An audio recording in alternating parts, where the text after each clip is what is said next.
నేర్పించినట్టున్నారు. నేను ఇక్కడ చేశాను, కాకపోతే కొంచెం తెలుగుదేశం పార్టీ యాక్టివ్గా ఉండడంతో ఫెయిల్ అయింది, అక్కడ కూడా జరుగుతున్నాయి చూసుకో వాళ్ళు చేస్తుంటారు అనేటువంటిది ఏదో నేర్పించినట్టున్నావు తప్ప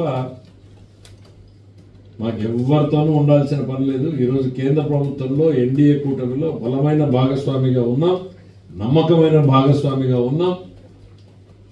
ఈ రాష్ట్ర అభివృద్ధి కోసం ఎన్డీఏ కూడా బ్రహ్మాండమైనటువంటి సపోర్ట్ చేస్తూ ఉంది. కాంగ్రెస్ వ్యతిరేక పునాదుల మీద వచ్చినటువంటి పార్టీ మాది. దానికి ఇంత డొంకు తిరుగుడు ఎందుకయ్యా రేవంత్ రెడ్డి గారు?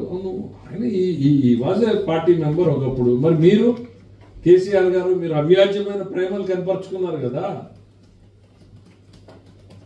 మీ కౌగిలింతలు ఏమైపోయినాయి, మీ ప్రేమలు ఏమైపోయినాయి, మీ లావాదేవీలు ఏమైపోయినాయి, ఎన్నికల్లో ఒకరికొకరు ఇచ్చిపుచ్చుకునేటువంటివి ఏమైపోయినాయి, గిఫ్ట్లు రిటర్న్ గిఫ్ట్ల గురించి మీరు ఇద్దరూ మాట్లాడారు కదా, బహిరంగంగానే మీ సంబంధాలు చెప్పుకున్నారు కదా.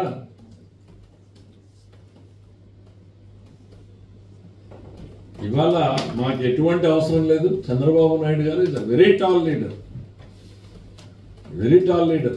ఆయనకి జాతీయ స్థాయిలో ఇవాళ ఆయనకు ఉన్నటువంటి రికగ్నిషన్ వేరు.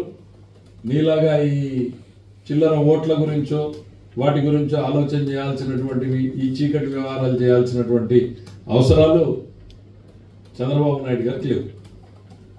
50 సంవత్సరాల పాటు ఎన్నో ఆటుపోట్లను ఎదుర్కొని నిలబడినటువంటి నాయకుడు చంద్రబాబు నాయుడు.